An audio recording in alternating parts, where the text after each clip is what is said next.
कैसे हैं आप सभी बच्चों। आज की इस वीडियो में आप लोगों का चैप्टर नंबर 1 जिसका नाम है संबंध एवं फलन, उसका जितना भी थ्योरी था वो थ्योरी जो है कल के लेक्चर में बता दिए थे। आज जो है आप लोगों को PYQ, उसमें केवल थ्योरी था और आज वाले में केवल PYQ रहेगा। PYQ प्रश्न रहेगा जिसमें हमने सोचा कि क्यों ना 2-3 MCQ लेते हैं, क्योंकि MCQ भी आता है तो आप लोगों का बढ़िया है, आप लोगों का 5 ही 6 MCQ आता है तो भाई ठीक है। लेकिन ये इसमें से एक आध प्रश्न जरूर बन सकता है। जैसे देखिए पहला प्रश्न है, पहले एक चीज और बता दें, इस वीडियो में आगे बढ़ने से पहले अगर आपका पूरा थ्योरी तैयार है तभी इसको देखिएगा, नहीं तो आप पहले जाकर कल का लेक्चर देख लें, उसके बाद इसमें आ सकते हैं। देखिए प्रश्न है, यदि A = PQR कोई भी एलिमेंट है, ठीक है, तथा B = 1, 2 है तो A से B में संबंधों की कुल संख्या होगी। तो पहले तो हम ये जानते हैं कि संबंधों की संख्या होगी, तो ध्यान दीजिएगा मैं पहले का देता हूं निष्कर्ष।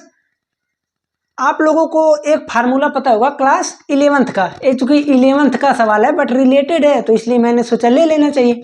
तो इसका फार्मूला होता है 2 पे पावर A × B, 2 पे पावर A × B यानी AB। अब A क्या है, A में एलिमेंट कितने एलिमेंट है, B में कितने एलिमेंट है, वही है यहाँ पर A और B।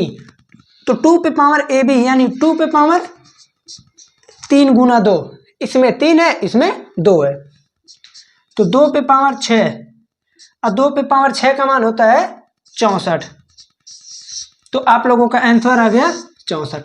ओके, तो देखिए जब कभी भी A से B में संबंधों की कुल संख्या पूछे तो 2 पे पावर AB, ये फार्मूला आप लोग रट लीजिएगा, संबंधों की संख्या 2 पे पावर AB।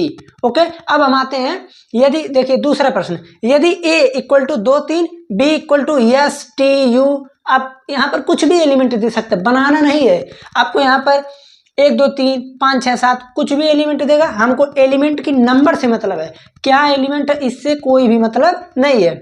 यदि A = इतना, B = STU है तो A से B में फलनों की संख्या, देखिए 3-4 प्रश्न बहुत ज्यादा पूछता है, संबंधों की संख्या, फलनों की संख्या, अब उसके बाद एक ही फलनों की संख्या, तो दूसरा है फलनों की संख्या। तो फलनों की संख्या का फार्मूला होता है B पे पावर A।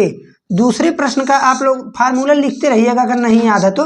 देखिए पहले का ये है और दूसरे का ये है, B पे पावर A से B में पूछा है ना, तो A से B में, तो B पे पावर A, B में कितने हैं 3 और यहाँ पर कितने हैं 2, तो 3 पे पावर 2 = 9। तो इसका आंसर हो जाएगा 9। ओके, तो ये रहा आपका दूसरा प्रश्न। आगे बढ़ते हैं तीसरे प्रश्न में, यदि A = AB, 1, B है, AB नहीं है, तथा B = 1, 2, 3 तो A से B में एक ही फलनों की कुल संख्या होगी या फिर एक ही फलनों की संख्या होगी। तो देखिए एक ही फलनों की संख्या का भी फार्मूला है, तो तीसरे का चूंकि हम यहाँ पर बता देते हैं। तो एक ही फलनों की संख्या क्या होती है, एक होता है, पहले हम बता दें उसके बाद देखिए BPA। अब कुछ लोग कहेंगे BPA क्या है, तो BPA आप लोग क्रमचय पढ़े हैं ना, क्रमचय संचय, तो उसी चैप्टर से रिलेटेड है। तो पहले हम इसका देखिए BPA, B में कितने एलिमेंट हैं 3, P A में कितने एलिमेंट हैं 2, तो 3P 2, इसे हम पढ़ते हैं 3P2। ओके, अब इसका फार्मूला क्या होता है, पहले फार्मूला जान ले तभी तो आएगा, नहीं तो ये नहीं करेगा। तो NPR का फार्मूला होता है n फैक्टोरियल अपान n - r फैक्टोरियल, ये फार्मूला है।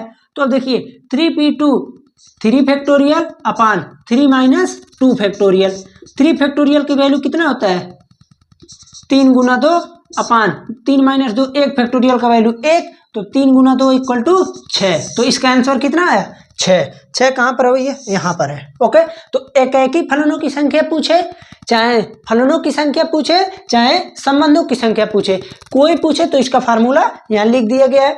हम तो यही कहेंगे आप लोग कॉपी लेकर बैठिए, क्योंकि बस यही 3 MCQ था। इसके बाद लिखित प्रश्न है, इसके बाद ऐसा प्रश्न आए हैं जो कभी ना कभी पूछा है। ओके, तो 22, 23, 18, 19 से हमेशा ऐसा ही प्रश्न आएंगे जो कभी ना कभी पेपर में ही आया रहेगा, तो वही तो PYQ होता है। ओके, तो इसका आप लोग स्क्रीनशॉट ले सकते हैं। उसके बाद हम चलते हैं इसमें आगे। ये बच्चों जब हम आगे चलते हैं तो देखिए 4 नंबर प्रश्न है कि a इक्वल टू 1 2 3 यानी ये एलिमेंट है और कह रहा कि रिलेशन है a टू a में। देखिए ऐसा प्रश्न जो है बन सकता था, इसीलिए मैंने सोचा बताना चाहिए, क्योंकि अधिकतम बच्चों को ऐसे दे दिए जाते तो कन्फ्यूजन होता है। क्योंकि जब हम पेपर दिए थे तो उसमें ये मैथमेटिकल वाला नहीं आया था, एक अंक वाला आ गया था, यानी जैसे ABCD इस प्रकार से अल्फ़ाबेटिकल आ गया था। तो इसमें भी ये है, कोई समस्या नहीं था, आसान ही था। बस अगर ये सब पूरा कंसेप्ट क्लियर है तो आप वो भी कर सकते हैं। वैसे भी अभी इसी वीडियो में आगे जब बढ़ेंगे तो वैसा प्रश्न बताएंगे, आप लोगों को टेंशन नहीं लेना है। तो इस प्रश्न में क्या कह रहा है कि स्वतुल्य सममित संक्रामक, आप यही तीनों को जो है इसमें 5 प्रश्नों में बताना है। तो पहले हम स्वतुल्य समझते हैं। स्वतुल्य का डिफिनेशन क्या था? If a comma a belongs to r, यदि a कामा a जो है r में है तब तो हम कहेंगे यहाँ स्वतुल्य है। तो सबसे पहले हम स्वतुल्य को चेक करेंगे पूरे में। तो स्वतुल्य देखते हैं। देखिए यहाँ पर 1 2 3 है, ठीक है, 1 कामा 1 है, हाँ ठीक है, 2 कामा 2 है, 3 कामा 3 है, इसके मतलब स्वतुल्य है। स्वतुल्य है ना। स्वतुल्य का यही कंडीशन होता है कि a comma a belongs to r। Simply 1 comma a, अब जैसे 1 है तो 1 कामा 1, 2 है तो 2 2, 3 है तो 3 3, स्वतुल्य है। ओके, अब हम इसमें आते हैं दूसरे वाले में। स्वतुल्य के लिए 1 1 यानी जो भी रहेगा मिलना चाहिए। तो यहाँ पर हम ये देख रहे हैं 1 1 तो है, 2 2 3 3 नहीं है, स्वतुल्य नहीं है। तीसरा देखते हैं 1 2 2 1 1 1 2 2 3 3 है ही नहीं, गलत। इसमें आते हैं, अब पहले देख लीजिए 4 नंबर, ये छूट जा रहा है, 1 3 है, ये तो ऐसे ही नहीं है, स्वतुल्य नहीं है। इसमें देखते हैं 1 1 2 2 3 3, स्वतुल्य है। ठीक है, स्वतुल्य में बच्चों कोई समस्या नहीं होनी चाहिए। सिंपली आपको ये देखना है जो भी एलिमेंट है वो चीज है कि नहीं, एलिमेंट जो भी है वो चीज है कि नहीं। तो ओके, ये रहा। अब जैसे कभी कभी होता क्या है, 1 2 3 है तो 1 1 2 2 दे देगा, 3 3 नहीं देगा, तो इसका मतलब तभी भी नहीं है। क्यों? क्योंकि तीनों का रहना चाहिए, जितने एलिमेंट हैं उतने का रिफ्लेक्सिव मिलना चाहिए, यानी स्वतुल्य मिलना चाहिए, नहीं तो नहीं है स्वतुल्य। ओके, अब हम आते हैं सममित पे। सममित देखिए, सममित चेक करने के लिए आप सिंपली जो स्वतुल्य हो गया उसे आप छोड़ सकते हैं।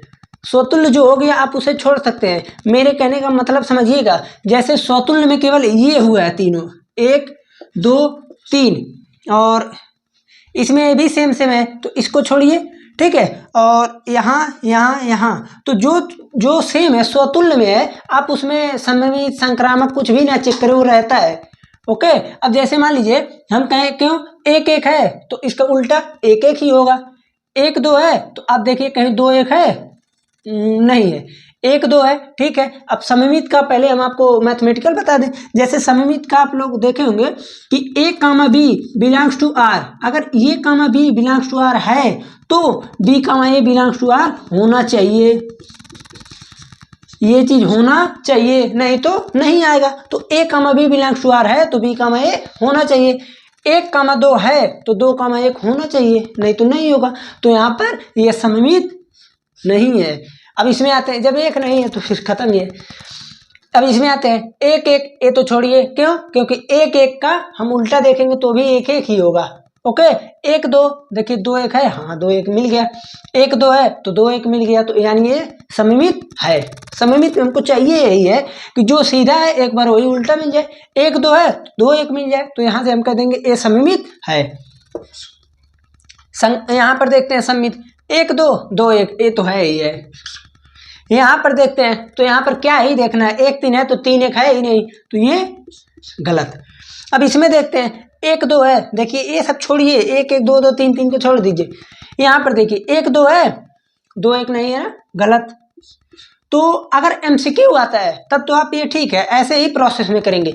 अगर मान लीजिए 1 नंबर में आ गया तो आप लिख देंगे कि यहाँ पर 1 comma 2 belongs to r but 2 comma a does not belongs to r, इसलिए क्या है, सममित संबंध नहीं है।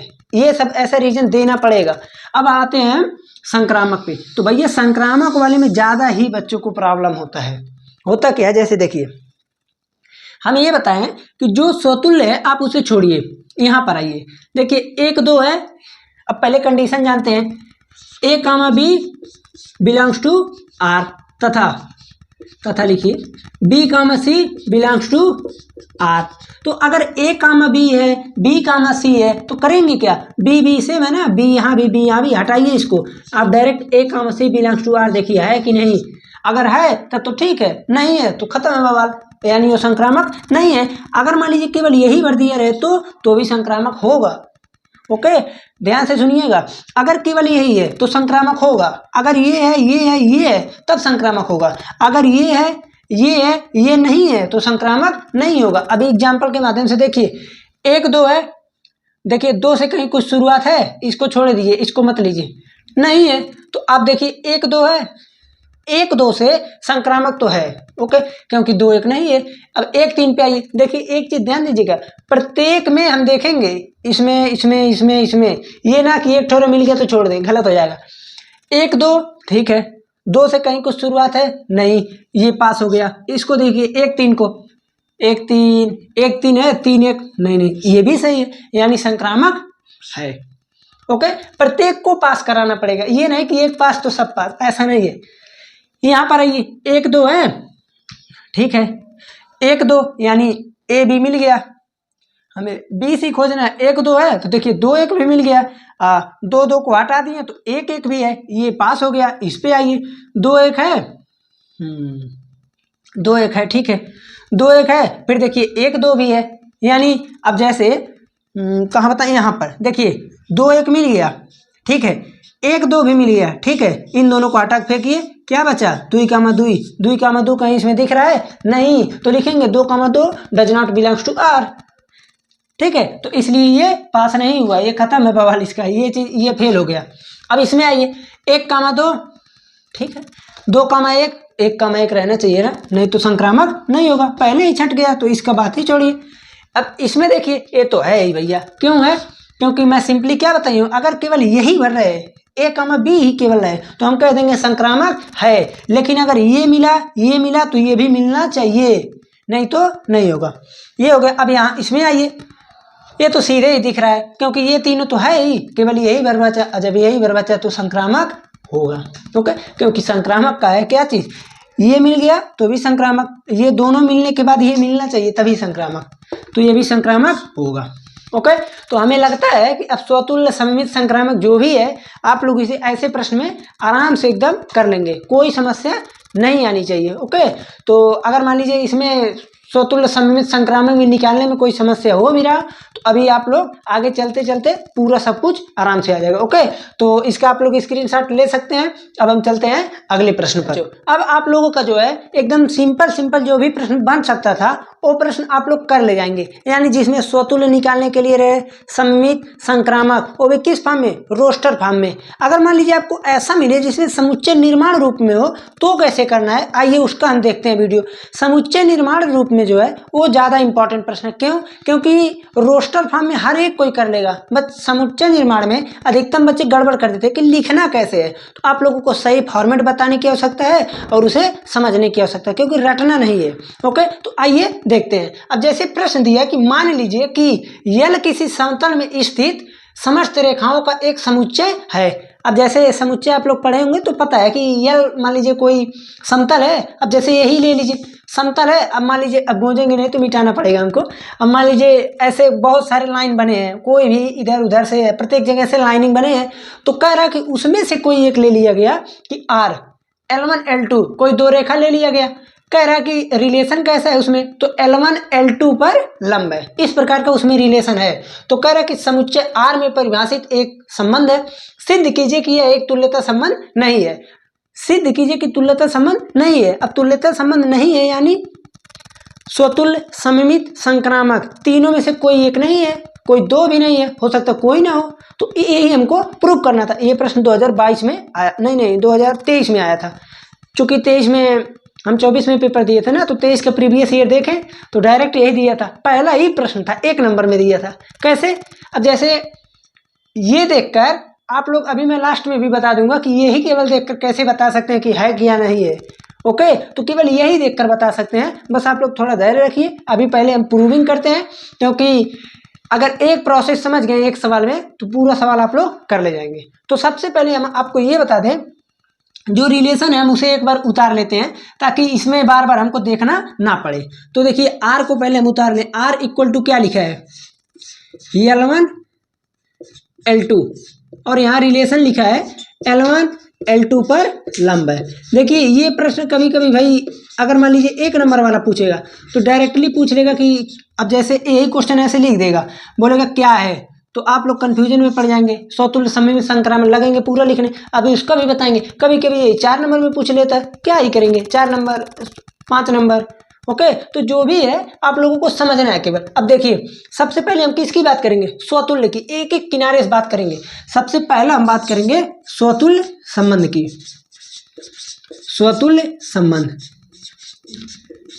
अब थोड़ा सा आप लोग ध्यान दीजिएगा, अब हमको रफिंग के लिए थोड़ा सा जगह चाहिए, वैसे रफिंग नहीं इसी में आप लिख देते हैं तो समझ लीजिए सोने पर सुहागा और बेहतर हो जाएगा।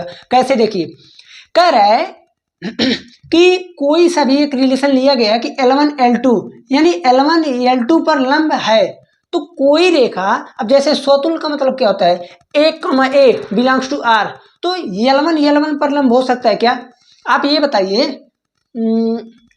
कोई रेखा हम ले लिए, मान लीजिए हम कहें एक रेखा ऐसे है, हम इतने में ही रफिंग में सब कुछ बता देंगे।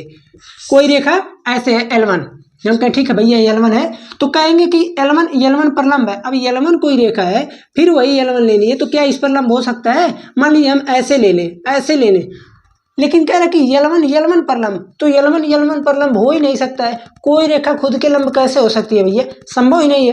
तो आप लिख देंगे यहाँ पर L1 पर लंब नहीं हो सकता, नहीं हो सकता है, नहीं हो सकता है। अब जब ये L1 पर लंब नहीं हो सकता है तो यहाँ से हम क्या लिख सकते हैं कि L1 does not belongs to R, ठीक है, ये लिख सकते हैं ना कि L1 पर लंब नहीं है, या लिख सकते हैं लंब नहीं हो सकता है, तो आप दोनों में से कोई एक लिखिएगा।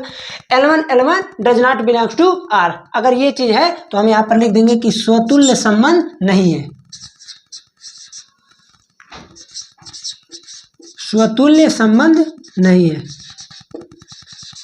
संबंध नहीं है। ओके, तो ऐसे आप लोगों को लिखना है पूरा, मतलब एक किनारे से एकदम प्रोसेस के साथ लिखना है, ताकि अगर 4 नंबर का प्रश्न रहे तो किसी प्रकार से कोई बच्चे को समस्या ना हो। ओके, तो अब हम आते हैं सममित पर।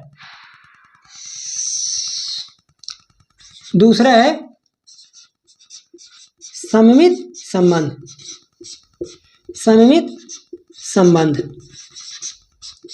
ये चल नहीं रहा है, दूसरा वाला मार्कर कहाँ गया, यहाँ पर है। चलिए देखते हैं सममित संबंध के बारे में।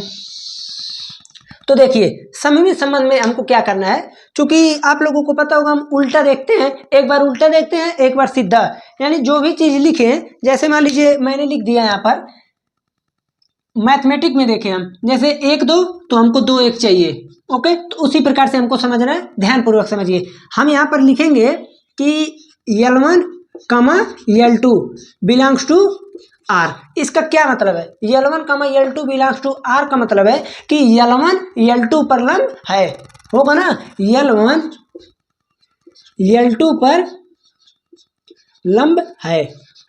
देखिए इसको आप लोग अगर साथ में लिखते चलते हैं तो बहुत बेहतर है, अगर नहीं लिख रहे हैं तो ध्यानपूर्वक समझिए। अब वीडियो खत्म होने के बाद जितना प्रश्न आप लोग जरूर से जरूर 1-2 बार भैया लिख लीजिएगा। ओके, तो देखिए L1 L2 पर लंब है। अब यहाँ से आइए मैथमेटिकल में समझिए, रेखाओं से हम कहें कि भैया ये है रेखा L1, हम कहें एक रेखा ले लिए L2, L1 L2 पर लंब है। अब ये बताइए L1 यहाँ है, L2 यहाँ है, अगर L1 जो है L2 पर लंब है तो क्या L2 L1 पर लंब होगा कि नहीं, आप कहेंगे बिल्कुल होगा।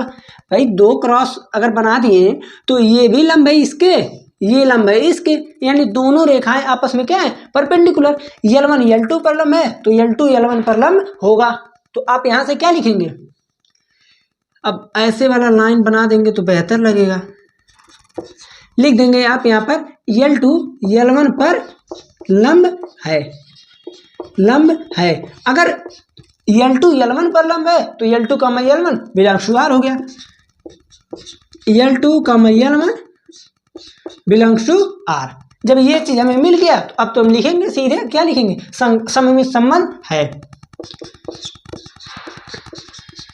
सममित संबंध है। ओके, अब हम आते हैं किस पे, संक्रामक संबंध पे। तो तीसरा नंबर है हमारा संक्रामक संबंध। यहां से लिखते हैं क्योंकि नीचे आप तो देख ही रहे हैं बगल में, संक्रामक संबंध। अब देखिए हमको संक्रामक संबंध में क्या लिखना रहता है, जैसे लिखने का जो प्रोसेस है उसको समझिए। आप यहाँ पर ये देख रहे हैं कि L1 L2 belongs to R। अब संक्रामक संबंध में होता है कि if A, B belongs to R, B, C belongs to R, तो A B को हटाइए, B को हटाइए और हमको चाहिए A और C। तो आप वही लिखना, देखिए क्या लिखे, जैसे लिख दिए कि L1, L2 belongs to R तथा L2, L3 belongs to R, यही तो लिखेंगे। अब इसमें हम थोड़ा मैथमेटिकल समझते हैं। जैसे ये बताइए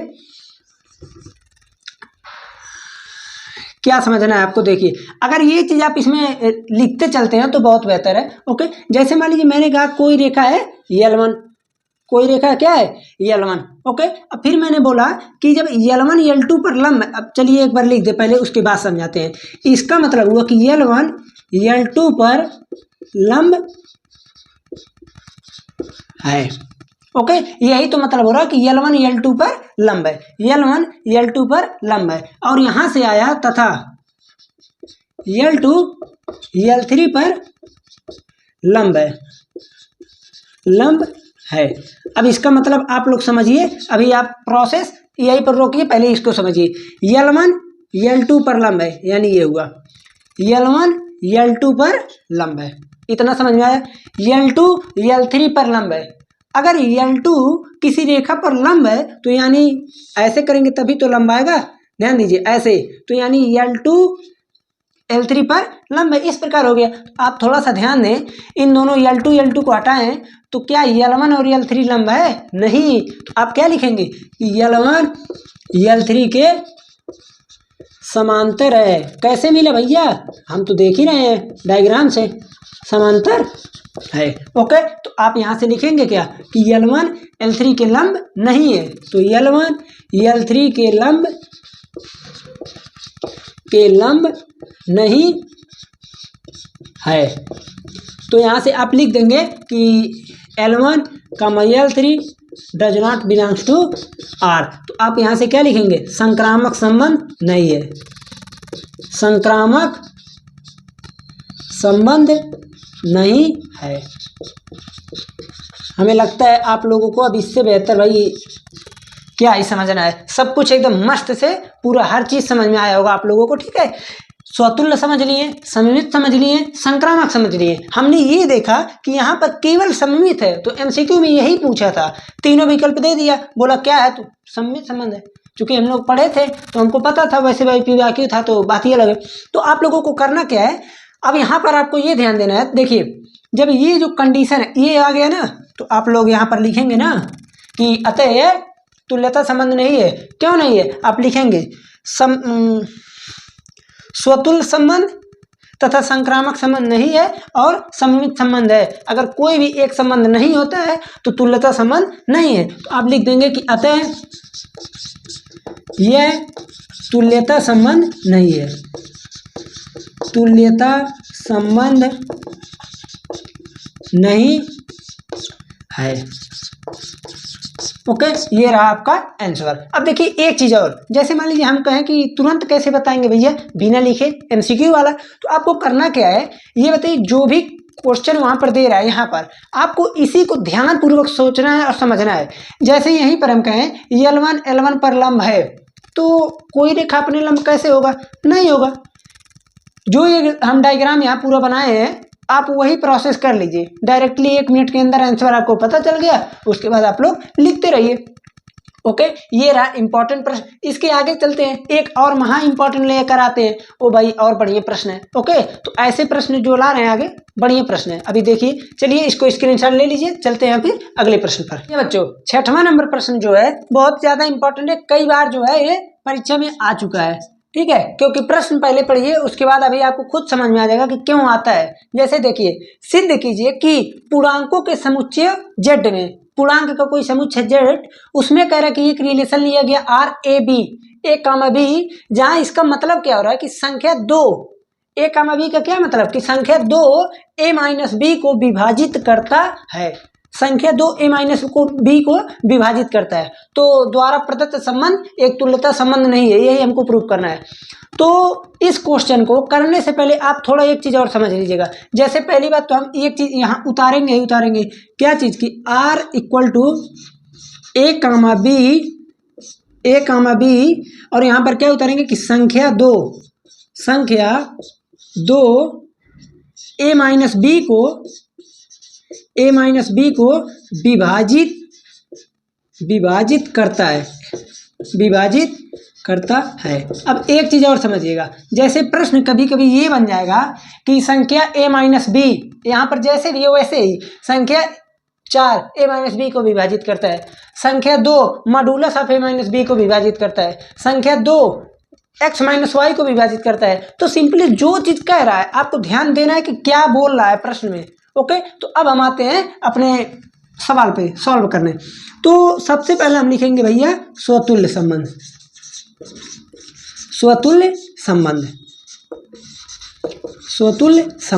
अब देखिए, जब स्वतुल्य संबंध की बात आती है तो सिंपली ये ध्यान दिया जाता है कि संख्या 2, जैसे संख्या 2 a माइनस बी को विभाजित करता है तो a माइनस बी नहीं, a माइनस ए रखिए, जो चीज है वही सेम रखिए। तो संख्या a माइनस ए को विभाजित करता है कि नहीं, करता है। कैसे, देखिए संख्या 2 a माइनस ए का मतलब 0, तो संख्या 2 0 को विभाजित करता है। क्यों, क्योंकि 0/2 इक्वल टू 0 ही होता है। तो आप यहाँ पर लिखेंगे कि संख्या 2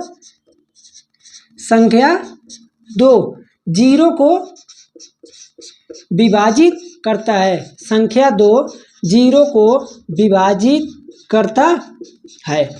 और इसका क्या मतलब हुआ कि अगर संख्या 2 0 को विभाजित कर रहा है तो यानी संख्या 2 a माइनस ए को विभाजित करता है,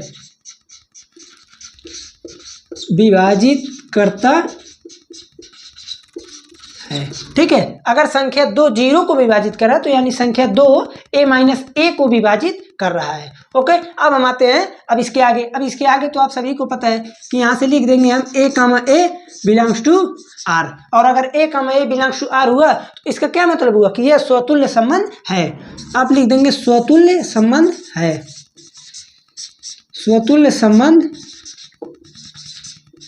है। ओके, यहाँ पर ऐसे लगा देंगे तो थोड़ा बेहतर लगेगा देखने में। ओके, स्वतुल्य संबंध है, एक चीज हो गया। यहाँ से थोड़ा मार्कर बहुत हल्का चलने लग रहा है एक ही बार में। अब उसके बाद हम आते हैं दूसरा नंबर, सममित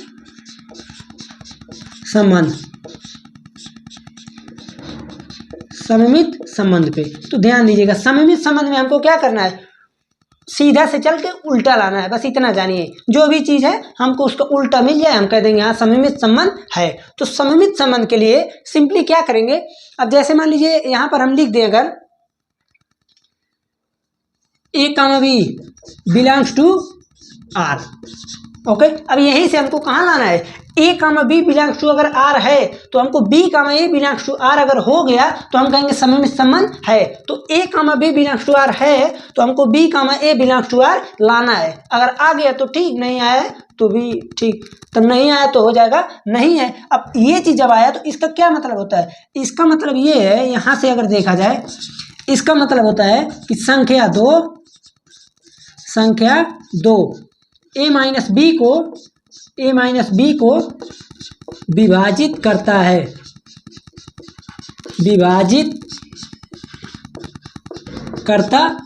संख्या 2 a माइनस बी को विभाजित करता है। अब यहाँ से जब a माइनस बी को विभाजित कर रहा है तो उसका क्या मतलब हुआ, हम ये लिख सकते हैं ना यहाँ से कि a minus b by 2 equal to k लिख सकते हैं ना। अब के नहीं तो आप k1 लिख लीजिए। अब k1 है क्या, k1 पूर्णांक ही है, यानी कोई सा भी पूर्णांक, जैसे a माइनस बी बाई 2, अगर a माइनस बी कोई पूर्णांक है, अब पूर्णांक को 2 से डिवाइड कर रहे हैं तो कोई पूर्णांक ही मिलेगा। तो आप यहाँ पर लिख सकते हैं कि K1 कोई पूर्णांक है।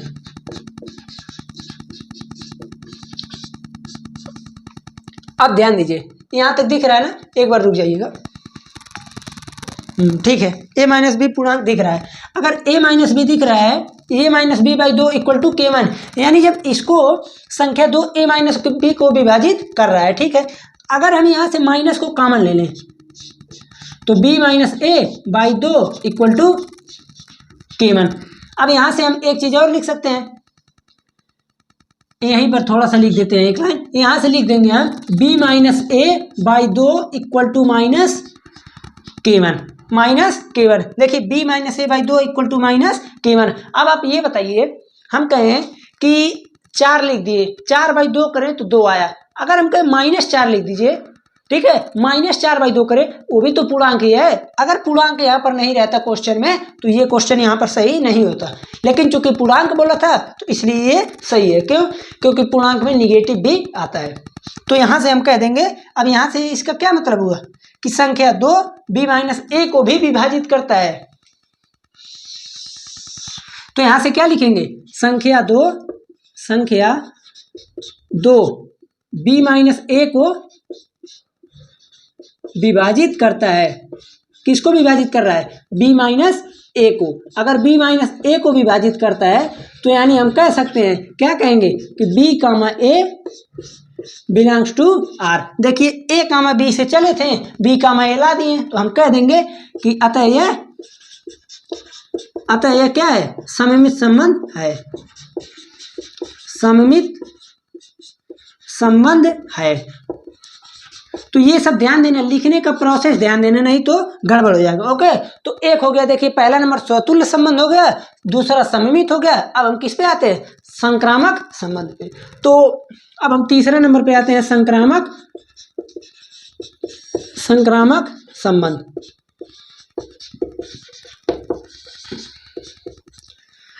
वैसे इतना जगह है, प्रयास करेंगे कि आ जाए, चूंकि ये थोड़ा बड़ा है ना। बड़ा क्यों है? क्योंकि हमें को यहाँ सॉल्विंग प्रूविंग में ज़्यादा टाइम लग जा रहा है। तो अब यहाँ पर हम बात करेंगे संक्रामक संबंध की। ध्यान दीजिए, संक्रामक का क्या था condition? a comma b comma c, b खत्म, a कामा c आना चाहिए। समझे ना सब? तो हम करेंगे क्या, पहले तो ये लिखेंगे a माइनस बी, नहीं गलत हो जाएगा, a comma b belongs to r तथा b comma c belongs to r। ये एक चीज़ यहाँ थोड़ा सा गड़बड़ हो, यही वाला लगा देंगे तो बेहतर लगेगा एकदम देखने में, नहीं तो लगेगा कि कौन सा लाइन कौन सा पता नहीं चलेगा। देखिए लिखा है ना तो बढ़िया लग रहा है।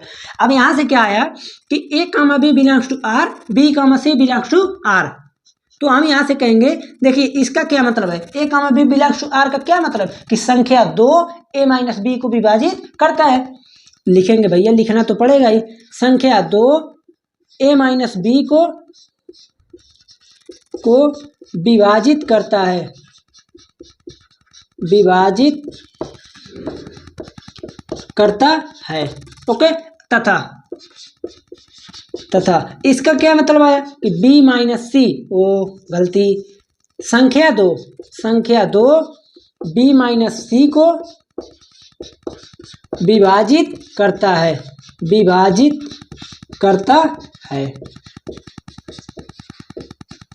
करता है। देखिए इसका मतलब हुआ कि संख्या 2 a माइनस बी को विभाजित कर रहा है, और इसका मतलब हुआ कि संख्या 2 b माइनस सी को विभाजित करता है। जब ये चीज लिख दिए तो अब ये बताइए, आप लोग खुद कहेंगे कि ऐसा बात है, यहाँ पर a minus b by 2 equal to K1 तथा b minus c by 2 equal to K2 आएगा। इसमें कोई दोहरा नहीं है। क्यों? क्योंकि भाई यहाँ भी विभाजित कर रहा है, यहाँ भी विभाजित कर रहा है। अब हम क्या करेंगे, इसको मान लेते हैं समीकरण नंबर 1, इसे मान लेते हैं समीकरण 2। तो हम करेंगे क्या, समीकरण नंबर 1 प्लस समीकरण नंबर 2 करेंगे, समीकरण 2 करेंगे। और जैसे ही हम इसको दोनों को ऐड करेंगे तो यहाँ से क्या आएगा, देखिए a minus b by 2 equal to K1। और दूसरा क्या था, अब देखिए चूंकि आप सभी को पता होगा जब समीकरण को हम ऐड करते हैं तो कैसे ऐड होता है, LHS का LHS में, तो यहाँ पर आ जाएगा b minus c by 2 equal to K1 plus K2। अब देखिए एक चीज़ हम नहीं लिखे, आप लोग लिख दीजिएगा कि K1 तथा K2 पूर्णांक है, K1 K2 क्या है, पूर्णांक है। आप लोग इसे लिख दीजिएगा। तो यहाँ से क्या आ जाएगा, देखिए अब चूंकि हर समान है तो डायरेक्ट जुड़ेगा तो b से b खत्म हो जाएगा, तो बचेगा a minus c by 2 equal to K1 plus K2। अब K1 प्लस K2 क्या है, पूर्णांक है भाई। जब K1 K2 पूर्णांक है तो पूर्णांक को जोड़ेंगे तो पूर्णांक ही तो आएगा, तो लिख देंगे आप कि K1 प्लस K2 क्या है, पूर्णांक। K1 प्लस K2 क्या चीज है, पूर्णांक है, पूर्णांक। ओके, तो यहां से क्या आया, a minus c by 2 equal to इतना। आप कह देंगे कि यहां से क्या आ गया कि a comma c belongs to r.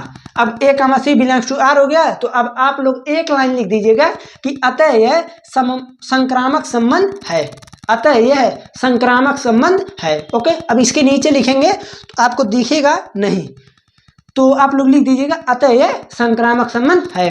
तो अब देखिए स्वतुल्य भी हो गया, सममित भी हो गया, संक्रामक भी हो गया, तो लिख देंगे अतः यह तुल्यता संबंध है। हमको यही पूछा था ना, प्रदत्त संबंध एक तुल्यता संबंध है था भाई, नहीं है तो गलत हो जाएगा, है, ठीक है।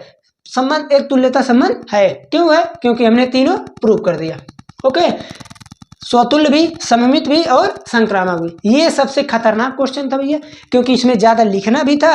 ऐसे इससे तब कोई प्रश्न नहीं बनेगा, अगर मान लीजिए बन भी रहा तो आप लोग कर ले जाएंगे। ओके, तो ये रहा 6ठा नंबर प्रश्न। अब इसके आगे चलते हैं। जैसे आप लोग को पता होगा, ये तो संबंध पर हो गया, एक आध दो प्रश्न फलन पर कर लेते हैं, तो इसका आप लोग स्क्रीनशॉट लीजिए। चलते हैं हम अगले प्रश्न। अब हम आ जाते हैं फलन पर आधारित प्रश्नों का। फलन में जब हम देखेंगे तो एकाएकी का और आच्छादक का ज्यादा पूछता है। तो चूंकि यहाँ भी वही प्रश्न है कि सिद्ध कीजिए कि f(x) इक्वल टू 2x द्वारा प्रदत्त फलन f n to n यानी n टेंड्स टू n एकाएकी है किंतु आच्छादक नहीं है। तो देखिए जब कभी ऐसा प्रश्न है तो आप लोग क्वेश्चन पढ़ने से पहले यहाँ पर सबसे पहले ध्यान दीजिएगा कि क्या चीज है, कौन सा संख्या है, n है, रियल नंबर है, यही दो में ज्यादा पूछता है, रियल है कि n नंबर है कि कौन सा संख्या है, या पूर्णांक भर दे दे।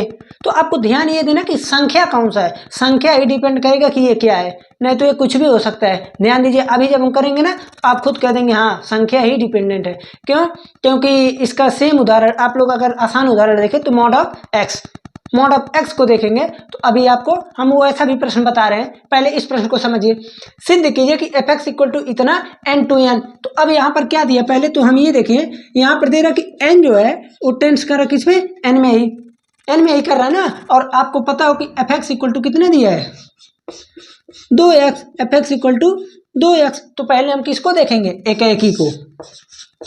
पहले देखते हैं हम किसको, एकाएकी फलन को, एकाएकी फलन। और एकाएकी फलन देखने की बात किया जाए तो आप लोगों को पता होगा कि एकाएकी फलन में मैथमेटिकल, अभी हमने कल ही बताया है कि पहले हम क्या करते हैं, मानते हैं क्या है, देखिए माना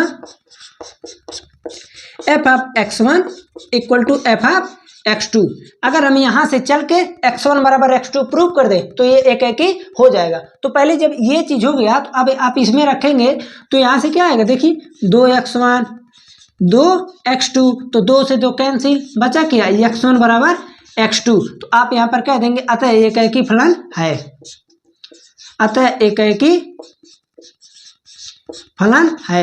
ऐसा क्यों हुआ है, क्योंकि आप कहेंगे कि यहाँ पर जो है x1 बराबर हो गया x2 के। अगर x1 बराबर x2 ना हो तो ये क्या हो जाता है, एकाएकी फलन नहीं रहता। ठीक है, ये तो हो गया एकाएकी फलन के लिए। अब हम चलते हैं दूसरा नंबर पे आच्छादक के लिए, आच्छादक फलन। तो सिंपली हम करते क्या है, आप लोगों ने खैर पढ़ा नहीं होगा, जिस प्रकार से व्युत्क्रमणी फलन निकलता है, व्युत्क्रमणी फलन हम निकालते हैं जिस प्रकार से, तो उसी प्रकार से आच्छादक फलन निकलता है। कैसे, देखिए जैसे आपको पता क्या दिया है, f(x) इक्वल टू 2x, और f(x) को क्या लिखते हैं, y इक्वल टू 2x। और व्युत्क्रमणी कैसे निकालते हैं, तो चूंकि हम उसका चर्चा नहीं करेंगे, हमको बस आपको इतना ध्यान देना है कि आच्छादक फलन के लिए हमेशा आप y की, जैसे y इक्वल टू 2x है ना, तो x के टर्म में मान निकालेंगे y बाई 2, x के टर्म में क्या आया, मान आ गया। अब हमको देखना है कि आच्छादक है कि नहीं, तो कैसे पता चलेगा, यहीं से पता चलेगा। देखिए अगर मान लीजिए हम 5 रख दें, पहले हम 6 रखते हैं, 6 रखेंगे तो क्या आएगा, 2 से काटेंगे यानी 6 बाई 2 3, 3 नेचुरल नंबर में मिलता है, ठीक है। हम कहें 5 रखो, 5/2 2.5 नेचुरल नंबर में नहीं मिलता है। अगर यहाँ रियल नंबर होता तो हम कह देते हैं आच्छादक है, लेकिन यहाँ पर चूंकि नेचुरल नंबर है तो इसलिए जो है क्या हो रहा है कि जब 5 रख दे रहे हैं यानी विषम कोई भी रख रहे हैं तो इसमें नहीं मिल रहा है। तो आप लिखेंगे क्या, इसके नीचे का कैसे लिखेंगे, 2 तरीके से। आप ये लिख सकते हैं कि y के प्रत्येक मान पर x का वैल्यू नहीं मिल रहा है, पहला चीज।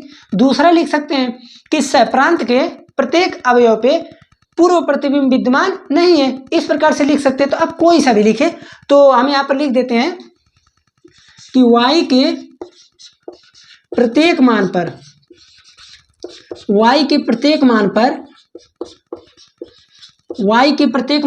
x का मान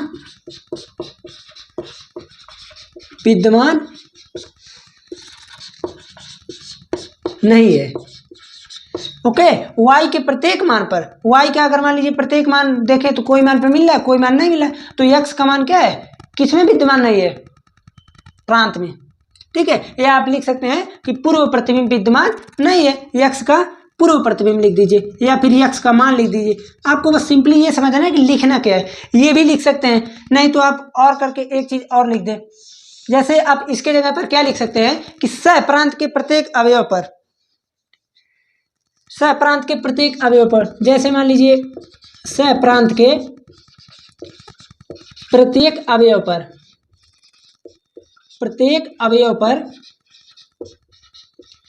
पूर्व प्रतिबिंब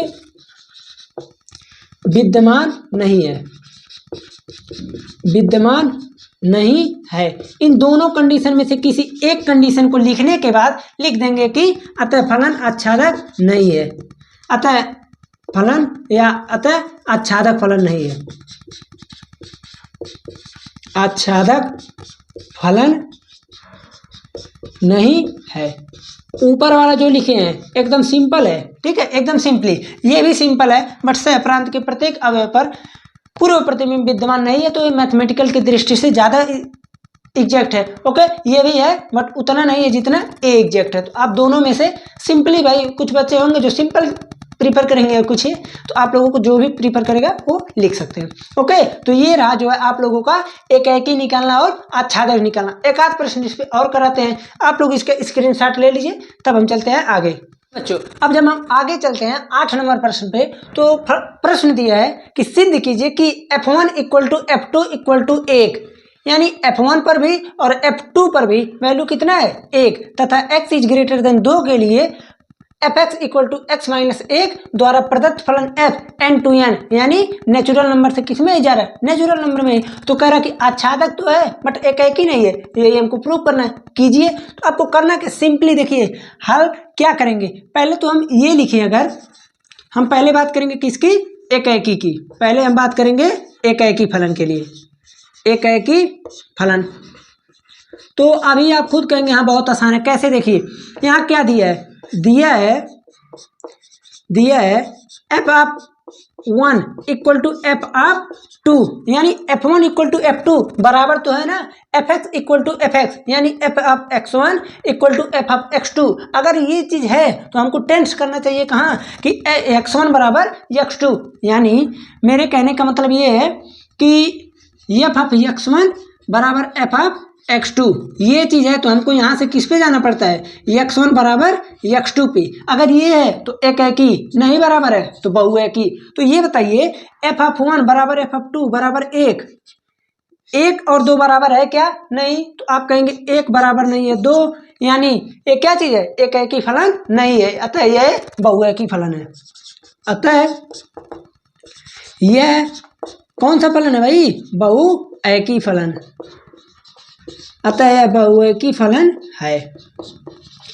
तो हमको केवल क्या प्रूव करना था, एकाएकी, तो बहुएकी हो गया, तो मतलब ये कि एकाएकी नहीं है। ओके, अब हम चलते हैं किस पे, दूसरा नंबर, अर्थात आच्छादक फलन, आच्छादक फलन। तो ये तो इसमें हम बहुत बढ़िया से आप लोगों को बता दिए। ट्रिक क्या है, सिंपली ट्रिक, जो भी बस आपको करना क्या है, जो भी फलन दिया है fx = x - 1, यही ना है, हाँ। तो एफ एक्स की जगह वाई बराबर एक्स माइनस एक। हमको क्या करना है, वाई के टर्म में वैल्यू दिया रहता है, एक्स के टर्म में उठा लाइए, एक्स बराबर वाई प्लस एक या वन प्लस वाई। तो अब हमको क्या देखना है कि क्या वाई की प्रत्येक मान पर एक्स का वैल्यू मिल रहा है, बिल्कुल मिल रहा है। कैसे, वाई का मान 2 रख दें, 2 प्लस 1 3, 5 रख दें। अब ये चीज तो आप भूलिएगा मत, एन टू एन में है, किसमें है, एन टू एन में। तो अगर एन टू एन में है तो 1 रखेंगे तो 2 ही मिलेगा, 5 रखें 6 20 जो भी रखेंगे नेचुरल नंबर ही मिलेगा। तो आप लिखेंगे क्या कि सहप्रांत के प्रत्येक अवयव पर, सहप्रांत के प्रत्येक अवयव पर, प्रत्येक अवयव पर, सहप्रांत के प्रत्येक अवयव पर प्रांत में पूर्व प्रतिबिंब विद्यमान है, पूर्व प्रतिबिंब विद्यमान है, पूर्व प्रतिबिंब विद्यमान है। तो हम कह देंगे क्या है, अतः यह आच्छादक फलन है, अतः यह आच्छादक फलन है। ठीक है ना, आपको केवल यही प्रूव करना था, यही क्वेश्चन था आपका। एक आध प्रश्न और इस पे मन कर रहा है बताने के लिए, खैर इसका स्क्रीनशॉट लीजिए तब हम देखते हैं। जो एक प्रश्न और लेते हैं, 9 नंबर प्रश्न। इसको लिए नहीं होते चूंकि प्रश्न बहुत बढ़िया दिख रहा है, क्योंकि इसमें जो है एक यहाँ 2 कंडीशन से ही बच्चे डर जाते हैं, उसका बात ही छोड़िए। ओके, तो देखिए प्रश्न क्या है कि मान लीजिए कि a equal to r minus 3 यहाँ से खत्म कर दिया है। अभी जब सवाल को सॉल्व करेंगे तो पता चल जाएगा क्यों काटा है। अभी ध्यान दीजिए, b r माइनस 1 है, f x equal to x minus 2 by x minus 3 द्वारा परिभाषित फलन एफ ए टू बी, यानी ए से बी में रिलेशन है। पर विचार कीजिए क्या फलन एकाएकी है कि आच्छादक, या दोनों देखिए क्या है। तो आप सिंपली पहले किसके लिए करेंगे काम, एकाएकी फलन के लिए। तो एकाएकी फलन पहले हम बात करेंगे किस फलन के लिए, एकाएकी फलन। तो ये बताइए एकाएकी फलन के लिए कंडीशन क्या होता है, आपको बिल्कुल पता होना चाहिए कि माना एफ ऑफ x1 बराबर एफ ऑफ x2। अब हमको कहाँ लेकर जाना है, x1 बराबर x2 पे। अगर आ गया तो एकाएकी है। तो हम करेंगे क्या, वहां से पहले आप फलन को उठाइए। तो हो जाएगा देखिए x1 minus 2, x1 minus 3, x2 minus 2, x2 minus 3, ये फलन है। अब उसके बाद हमको करना क्या है, cross mating multiply, cross mating multiply करके इसे थोड़ा इजी करते हैं। तो जब क्रॉस मेटिंग करेंगे तो अब देखिए चूंकि हम ज़्यादा तामझाम नहीं करेंगे, इसका हो जाएगा डायरेक्टली। देख अच्छा डायरेक्टली रहने दीजिए, डायरेक्टली क्या ही करें, अभी गड़बड़ हो जाएगा, बच्चे गड़बड़ा जाएंगे, कहेंगे ये कहाँ से आ गया, x1 माइनस 3, x2 माइनस 2, इस प्रकार से हो गया ना। तो अब हम इसका क्या करेंगे, मल्टीप्लाई। तो देखिए x1 का x2 में x1 x2, x1 का minus 3x1 minus 2x2 plus 6 बराबर यहाँ पर हो गया x1 x2 minus 2x1 minus 3x2 plus 6। ये देखिए x1 x2 plus 6 minus 3x1 है ना, और ये क्या है माइनस 2x1। तो इसको आप इधर ले आइए, तो माइनस 3 प्लस 2 हो जाएगा माइनस x1। इसी प्रकार इसको भेजेंगे तो माइनस x2, और माइनस माइनस कैंसिल, तो यहाँ से आ गया x1 बराबर x2। तो लिखेंगे क्या, अतः फलन एकाएकी है, अतः यह एकाएकी फलन है। तो ठीक है, ये क्या हो गया, एकाएकी फलन हो गया, एकाएकी फलन है। ओके, अब हम किस पे आएंगे, बात करेंगे दूसरे नंबर की। ये पहला था, अब दूसरा है आच्छादक फलन की बात। तो देखिए आच्छादक फलन, आच्छादक फलन की बात करते हैं। तो आप लोग ध्यान दीजिएगा, आच्छादक फलन में हम क्या करते हैं, जो भी y के टर्म में, जैसे x के टर्म में है ना प्रत्येक वैल्यू, तो हम y के टर्म में निकालते हैं। निकलता कैसे, देखिए जैसे यहाँ पर कह रहा है कि f of x equal to x minus 2 by x minus 3, तो एफ ऑफ x की जगह क्या लिखेंगे, y equal to x minus 2 by x minus 3। और अब यहाँ से क्या करेंगे, क्रॉस मेटिंग मल्टीप्लाई, तो हो जाएगा देखिए x y minus 3y equal to x minus 2। हमको क्या करना है, y यहाँ पर था ना y का मान, तो हमको x का मान निकालना है। तो देखिए x y minus x equal to 3y को उधर भेजिए 3y माइनस 2। यहाँ से हो गया x का मान y माइनस 1 बराबर 3y माइनस 2। यहाँ से x बराबर आ गया 3y minus 2 by y minus 1। तो अब आप अगर देखें तो यहाँ पर क्या है, देखिए y माइनस 1। अब यहाँ पर हम ये देख रहे हैं कि b वाले फलन में एक पहले से ही निकला था, तो एक यहाँ से निकाल दें अगर, तो प्रत्येक मान पर तो मान दे रहा है। तो अब हम क्या लिखेंगे कि y के प्रत्येक मान पर, या आप लिख सकते हैं दूसरी भाषा में, सहप्रांत के प्रत्येक अवयव पर प्रांत में पूर्व प्रतिबिंब विद्यमान है। इस प्रकार से लिख के आप यहाँ पर लिख लीजिएगा, ठीक है। सहप्रांत के प्रत्येक अवयव पर प्रांत में पूर्व प्रतिबिंब विद्यमान है, अतः फलन आच्छादक है। अतः क्या है, आच्छादक फलन है, आच्छादक फलन है, ठीक है। तो ये रहा आप लोगों का प्रश्न। ओके, 9 नंबर प्रश्न यही था। इसमें हमको एकाकी और आच्छादक की बात करनी थी, तो हम ज्यादा कुछ नहीं। अब देखिए एक प्रश्न चूंकि माड वाले का ज्यादा कंफ्यूजन रहता है, तो प्रश्न नंबर 10 डाल के आप लोग समझ लीजिए इसको। जैसे अगर मॉड ऑफ एक्स की बात करें तो हमको यहाँ मॉड ऑफ एक्स में यही देखना है कि फलन कहाँ से कहाँ तक जा रहा है। जैसे मान लीजिए मैंने सिंपली क्या किया, कुछ इस प्रकार से ऐसे बना दिया। 0 होता है -1 -2 -3 1 2 3, यहाँ भी वही 0 -1 -2 -3 1 2 3। ये किस में है, R2R में है। R मतलब real number, R real number है, रिलेशन को छोड़िए, अभी रियल से रियल में है। तो माइनस, जैसे -1 पर भी 1, 1 पर भी 1। ये बताइए यहाँ पर f of x1 f of x2 बराबर तो है, लेकिन x1 बराबर x2 नहीं है। ओके, ये रहा पहला कंडीशन। तो मॉड ऑफ x किसी भी कंडीशन में चाहे जो हो जाए, चाहे रिलेशन n2r रहे चाहे r2r रहे, तो वहां पर जो है एकाकी फलन नहीं होगा। बात हो गई एकाकी की। आच्छादक की बात ध्यान से सुनिएगा। अगर आच्छादक की बात करें तो हम ये देख रहे हैं कि आच्छादक फलन में हमको ये देखना कि कोई इधर छूटे ना। अगर इधर सब कुछ ढक गया तो यानी आच्छादक फलन है। तो सब कुछ ढक कहाँ रहा है, अगर रियल नंबर है तो मॉड से हमेशा निगेटिव वैल्यू आता ही नहीं है, पॉजिटिव ही आता है। अगर आपका रिलेशन यहाँ पर जो संबंध बन रहा है वो R2 अगर n में चला जाए तो हम कह देंगे हाँ ये आच्छादक फलन है। किससे, R2n में जाए, R2n में। अगर आपका रिलेशन R में जा रहा है तो गलत। किसी भी कंडीशन में अगर यहाँ पर निगेटिव वैल्यू कहीं से आया, जेड ही हो जाए तो नहीं आएगा, हमको नेचुरल चाहिए। नेचुरल अगर है तो आ जाएगा, ठीक है। तो इस प्रकार से आप लोगों का जो है ये चैप्टर नंबर 1 पर जितने प्रश्न इंपॉर्टेंट बन सकते हैं वो सभी प्रश्न करा दिया गया है। अगर इसके बाद भी आप लोगों को कोई समस्या है तो एक बार नहीं 2 बार वीडियो को देख लीजिए, क्योंकि इसमें आप लोगों को लिखने का तरीका, क्या लिखना है, कैसे लिखना है, यही चीज समझना है, ठीक है। तो आज के लेक्चर में खैर इतना ही। अब कल मिलेंगे आप लोगों का प्रतिलोम त्रिकोणमिति फलन के साथ। आप लोगों का 30 दिन का चैलेंज है, तो उसमें ये नहीं है कि किसी दिन छूट जाए। अपने ओर से तो यही कोशिश करेंगे, वैसे फिर जो होगा सो भगवान के ऊपर है, ठीक है। तो चलते हैं, फिर मिलते हैं हम कल के लेक्चर में डायरेक्ट त्रिकोणमिति फलन के साथ।